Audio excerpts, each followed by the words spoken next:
తమిళనాడులోని తిరువన్నామలై జిల్లా ప్రపంచవ్యాప్తంగా కోట్లాది మంది హిందువులు అత్యంత పవిత్రంగా భావించే అరుణాచలం పౌర్ణమి రోజుల్లో లక్షలాది మంది భక్తులతో కిక్కిరిసిపోయే గిరి ప్రదక్షిణ మార్గం. అరుణాచలేశ్వర అంటూ భక్తులు అడుగులు వేస్తూ ఆధ్యాత్మిక ప్రశాంతతను ఆస్వాదించే ఆ పవిత్ర నేలపై ఎవరూ ఊహించని విధంగా వరుసగా 2 రాత్రుల్లో జరిగిన 2 దారుణ ఘటనలు ఇప్పుడు దేశవ్యాప్తంగా తీవ్ర చర్చకు దారితీశాయి. దేవుడి దర్శనం కోసం వచ్చిన మహిళలను టార్గెట్ చేసుకుని చీకటిని ఆసరాగా చేసుకున్న ఓ కామాంధుల ముఠా గిరి ప్రదక్షిణకు వచ్చిన భక్తుల్లో భయాందోళనలు రేకెత్తించిన తీరు ప్రస్తుతం అందరినీ షాకు గురి చేస్తోంది. అసలు ఆ 2 రాత్రుల్లో ఏం జరిగింది? భక్తులను టార్గెట్ చేసిన ఆ నేరగాళ్లు ఎవరు? వారు మహిళలను ఎలా వేటాడారు? మే 30 పౌర్ణమి రోజు ధర్మపురి ప్రాంతానికి చెందిన ఓ వివాహిత తన స్నేహితులతో కలిసి అరుణాచలం గిరి ప్రదక్షిణ కోసం వచ్చింది. లక్షలాది మంది భక్తుల మధ్య భక్తి శ్రద్ధలతో గిరి ప్రదక్షిణ పూర్తి చేసింది. రోజు మొత్తం నడకతో అలసిపోయిన ఆమె రాత్రి కావటంతో తిరుగు ప్రయాణానికి సిద్ధమైంది. పెద్దకోలాపాడి ప్రాంతానికి చేరుకున్న తర్వాత ఆమెతో వచ్చిన స్నేహితుడు బైకు పక్కన నిలబడి కాసేపు మాట్లాడుకుంటున్నారు. చుట్టూ నిశ్శబ్దం అలుముకుంది. అక్కడక్కడ వాహనాలు వెళ్తున్నా ఎలాంటి అనుమానం కలిగించే పరిస్థితి కనిపించలేదు. అంతా సర్వసాధారణంగానే అనిపించింది. కానీ కొద్ది క్షణాల్లోనే వారి జీవితాలను కుదిపేసే భయానక సంఘటన ఎదురైంది. మారునాయుధాలు చేతబట్టిన కొందరు దుండగులు ఒక్కసారిగా వారి ముందు ప్రత్యక్షమయ్యారు. కత్తులు ఇనుపరాడ్లతో బెదిరిస్తూ వారిని చుట్టుముట్టారు. ఏం జరుగుతుందో అర్థం చేసుకునే లోపే ఇద్దరిని సమీపంలోని అటవీ ప్రాంతం వైపు బలవంతంగా తీసుకెళ్లారు. సహాయం కోసం అరిచే అవకాశం కూడా ఇవ్వలేదు. అక్కడికి తీసుకెళ్లిన తర్వాత ఆ వివాహితపై సామూహిక అత్యాచారానికి పాల్పడ్డారని పోలీసులు చెబుతున్నారు. అంతటితో ఆగలేదు. బాధితుల దుస్తులు లాక్కొని వారిని నగ్నంగా వీడియోలు చిత్రీకరించారు. మరుసటి రోజు బాధితురాలి ఫోన్ కి వారు చిత్రీకరించిన వీడియోలను పంపించి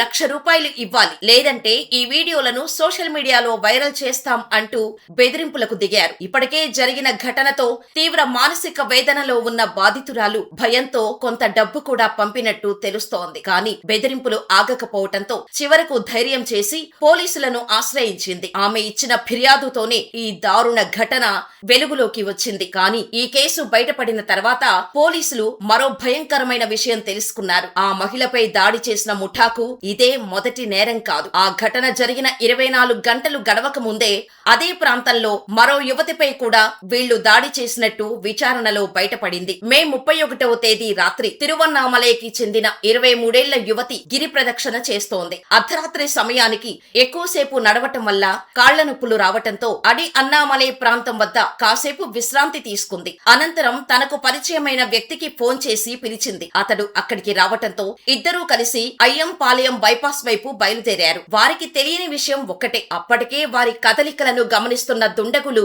సరైన అవకాశం కోసం ఎదురు చూస్తున్నారు. అవకాశం దొరకగానే వారిని బెదిరించి సమీపంలోని అటవీ ప్రాంతానికి తీసుకెళ్లారు. అక్కడ యువతిని ఆమెతో ఉన్న వ్యక్తిని తీవ్రంగా వేధించింది. ఆ తర్వాత యువతిపై సామూహిక అత్యాచారానికి పాల్పడినట్టు పోలీసులు గుర్తించారు. మళ్లీ అదే పద్ధతి, నగ్న వీడియోలు, బెదిరింపులు. అంతేకాదు యువతి చెవికి ఉన్న బంగారు కమ్మలను కూడా దోచుకెళ్లినట్టు విచారణలో తేలింది. 2 రోజులు 2 దారుణాలు. బాధితులు వేరు, కానీ నేరం చేసింది మాత్రం ఒకటే ముఠ. దీంతో పోలీసులకు ఇది సాధారణ కేసు కాదని అర్థమైంది. తిరువన్నామలై పడమర పోలీసులు వెంటనే రంగంలోకి దిగారు. బాధితుల వాంగ్మూలాలు, సీసీటీవీ ఫుటేజీలు, సెల్ ఫోన్ డేటా, సాంకేతిక ఆధారాలు, ఇలా ప్రతి చిన్న క్లూను జల్లెడ పట్టడం ప్రారంభించారు. ఒకవైపు భక్తుల్లో భయం పెరుగుతుండగా మరొక వైపు నిందితులను పట్టుకోవాలనే ఒత్తిడి పోలీసులపై పెరిగింది. దీంతో 5 ప్రత్యేక పోలీసు బృందాలు ఏర్పడి రాత్రింబవళ్లు గాలింపు చేపట్టారు. చివరకు ఈ 2 ఘటనల వెనక మొత్తం 11 మంది సభ్యులతో కూడిన ఒకే ముఠా ఉన్నట్టు గుర్తించారు. ఆ తర్వాత మొదలైంది అసలైన పోలీస్ ఆపరేషన్. అనుమానితుల కదలికలను ట్రాక్ చేస్తూ ఒక్కొక్కరిపై నిఘా పెట్టారు. సరైన సమయం కోసం వేచి చూశారు. పక్కా సమాచారంతో మంగళవారం రాత్రి నిర్వహించిన మెరుపు దాడుల్లో వాసుదేవన్, ఆకాష్, అప్పు, హరిహరన్, అరుణ్ కుమార్, శివ గణేశన్లతో పాటు ఒక మైనర్ ను కూడా అదుపులోకి తీసుకున్నారు. మొత్తం 8 మందిని అరెస్ట్ చేసినట్టు పోలీసులు ప్రకటించారు. మరో 3 నిందితులు ఇంకా పరారీలో ఉన్నారని, వారిని పట్టుకునేందుకు ప్రత్యేక బృందాలు ముమ్మరంగా గాలింపు చర్యలు కొనసాగిస్తున్నాయని తెలిపారు. అయితే ఈ అరెస్టులతో కేసు ఒక దశకు చేరుకున్నప్పటికీ మరో ముఖ్యమైన ప్రశ్న దేశవ్యాప్తంగా చర్చకు దారి తీస్తోంది. ప్రపంచం నలుమూలల నుంచి లక్షలాది మంది భక్తులు వచ్చే అరుణాచలం వంటి పవిత్ర క్షేత్రంలో ముఖ్యంగా మహిళా భక్తులకు పూర్తి స్థాయిలో భద్రత ఉందా? రాత్రి వేళల్లో చీకటి ఇటువంటి ప్రాంతాలపై పర్యవేక్షణ ఎంత మేరకు ఉంది? గిరి ప్రదక్షిణ మార్గంలో సీసీటీవీ నిఘా, పోలీస్ పెట్రోలింగ్ ను మరింత బలోపేతం చేయాల్సిన అవసరం ఉందా అనే అంశాలపై ఇప్పుడు తీవ్రంగా చర్చ జరుగుతోంది. ఒకవైపు బాధిత కుటుంబాలు న్యాయం కోసం ఎదురు చూస్తుంటే, మరొక వైపు భక్తులు ఇలాంటి ఘటనలు మళ్లీ జరగకూడదని కోరుకుంటున్నారు. ఆధ్యాత్మిక యాత్ర కోసం వచ్చిన మహిళలు ఇలాంటి భయానక అనుభవాలను ఎదుర్కోవాల్సి రావటం దేశవ్యాప్తంగా ఆందోళన కలిగిస్తోంది. భక్తి, భద్రత రెండూ కలిసి ఉండాల్సిన పవిత్ర క్షేత్రంలో చోటు చేసుకున్న ఈ ఘటనలు ఇప్పుడు అనేక ప్రశ్నలను లేవనెత్తుతున్నాయి.